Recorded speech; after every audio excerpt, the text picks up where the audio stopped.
Kiekon Kalpan alueelle, jarruttaa, syöttö viivalle, Marttinen pääsee ampumaan, Ranteella vetää maali! Komea veto, välittömästi vetoviivalta tuon Lasen syötön jälkeen ja kiekko menee hanskan puolelta lähes tuonne maalin yläpesään. Kimmo Kapanen ei voi mitään, nopea veto ja nopea.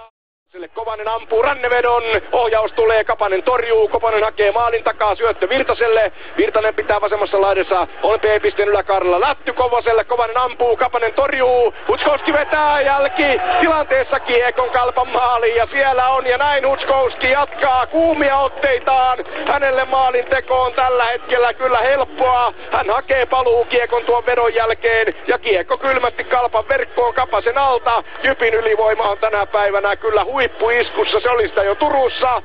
Ässiä vastaan se ei toiminut, mutta nyt kun heittäytyy muistaakseni Ilves-pelissä, mutta nyt tulee Kalpan Kurkan veto ja sinnehän se menee. Kalpa voittaa aloituksen ja Kurka nostaa rannevedolla Kiekon yläraudan kautta Jypin verkkoon. Tenkanen oli jypiläisaloittaja, mutta hän hävisi tuon oman päähän B-pistealoituksen ja Kalpa tulee nyt sitten maalin päähän. 20 vaihdon Wikgrenin liike on erittäin kankeaa tällä hetkellä. Eetu Kristillä kiekko, lyhyt jättö ja veto ja maali! Ja samainen Simo, jota juuri moitin, niin vetää B-pisteen sisäkaadelta Jäänuoliaisella kiekon Jyp-verkkoon. Valliniemo lähtee nyt tuomarin perään protestoimaan, ei se auta. Laaksonen työntää miehen kauemmas ja Kalpa onnistuu vihdoin ylivoimamaalissaan ajassa 34-0-0.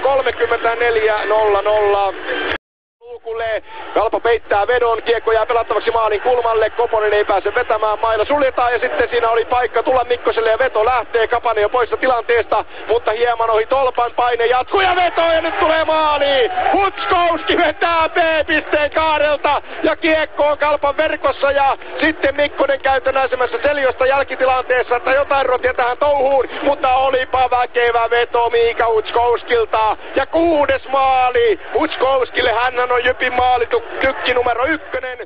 Alueella hän menee kulmaukseen, jättö maalin taakse Louhivaaralle, 2-3 lukemat, Jypillä maalin johtopeli on iloistaa, riemukastaa, Louhivaara syöttää ja sitten tulee kiekko maali edustalle ja siinä Lahti, Jääskeläinen, Louhivaara, kolmikko hoitaa kiekon kylmästi Kalpan verkkoon. Olisiko niin, että siinä on Miika Lahti, joka kiekon lopulta pystyy heittämään tuonne verkon perille, siltä näyttää erinomainen taistelu Jypiltä Louhivaaralta, hyvä nousu maalin takaa maali edustalle, sitten oli Jääskeläinen tilanteessa mukana. Jääskeläinen ilman mailaa heittäytyy veron eteen ja näin pääsee Louhivaara, pääsekö tekemään tyhjiin? Pääsee! Siellä on Louhivaara vasen syötöstä oikealta läpi, pakki on edessä, mutta Louhivaara ampuu kylmän viileästi korkean vedon tyhjään kalpalaismaaliin ja näin lukemat muuttuvat 2-5 ajassa 59-54.